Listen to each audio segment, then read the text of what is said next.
அம்மா அவர்கள் மறைவுக்கு பிறகு நான் முதலமைச்சராக பொறுப்பேற்கின்ற பொழுது மேதகு ஆளுநர் அவர்கள் சட்டமன்றத்திலே பெரும்பான்மை நிரூபிக்க வேண்டும் என்று ஆணை பிறப்பித்து அந்த ஆணையின்படி சட்டப்பேரவை தலைவர்கள் என்னிடத்திலே நீங்கள் சட்டமன்றத்திலே பெரும்பான்மை நிரூபிக்க வேண்டும் என்று கேட்டுக்கொண்டார். அதன்படி சட்டப்பேரவை தலைவருடைய அறிவிப்பு கிடங்க சட்டமன்றம் கூட்டப்பட்டது. சட்டமன்றத்திலே பெரும்பான்மை நிரூபிக்கின்ற பொழுது இன்றைய முதலமைச்சர் அன்றைக்கு எதிர்க்கட்சி தலைவராக இருந்தார்.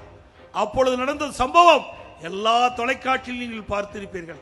எந்த மாநிலத்திலும் இல்லாத அளவிற்கு நான் பெரும்பான்மையை நிரூபிக்கின்ற அந்த காலகட்டத்தில் சட்டப்பேரவை தலைவரை அந்த புனித நாற்காலியிலிருந்து கீழே இழுத்து தள்ளி அவருடைய மைக்கை உடைக்கப்பட்டு அவருடைய மேஜைகள் உடைக்கப்பட்டு அந்த ஆசனத்திலே நாற்காலியிலே அமர்ந்து காட்சி அளித்தார்கள் திமுக கட்சியை சேர்ந்த சட்டமன்ற உறுப்பினர். அது மட்டுமல்ல, நான் முதலமைச்சராக தேர்ந்தெடுத்து அவையிலே அமர்ந்திருக்கின்றேன்.